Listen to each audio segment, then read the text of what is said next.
Assalomu alaykum hurmatli kuzatuvchilar, Megawatt jamoasi. Bizda akalar Kipr brendiga tegishli, buni bilgan biladi. Dvijogimiz chiqyapti, 19 kilovatlik. Xo'p, sotuvga qo'yilgan.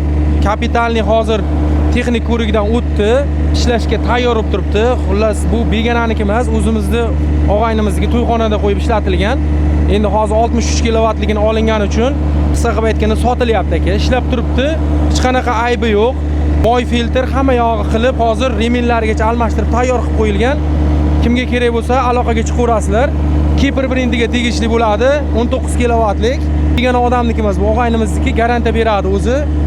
Bemalol aloqaga chiqaversa bo'ladi. Narxi ham unaqa qimmat emas. Garantiyalari bilan hamma yog'i bilan qilib beramiz. Xarakteristikalarni ko'rsatib o'ramiz mana bu yerda. Modeli o'sha Kipr 19 stas.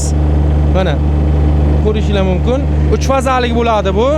Salarkada soatiga 5 litr, uzoqqa borsa 6 litr rasxod qiladi. Maksimalni tok ishlab chiqarib nagruzka ko'tarishi deyiladi. Soatiga 16 kilovat bemalol nagruzkani ko'tara oladi. Kimga kerak bo'lsa, aloqaga chiqaverasizlar, bemalol qilib beramiz kelishtirib narxini. Hammaga rahmat. Ko'rishingiz mumkin. Motorini ham ovozli eshittiramiz. Dizelli motor bo'ladi. Kimga kerak bo'lsa ishlashlari. Hech qanaqa tutab yoki nimadir qilib ishlamaydi bu. Bu tomonni ham ko'rsataylik. Akkumulyatorida yoki motorida yoki hech qanaqa mexanizmi, elektrik jihatdan hech qayerida aybi yo'q. Tayyor ishlashga.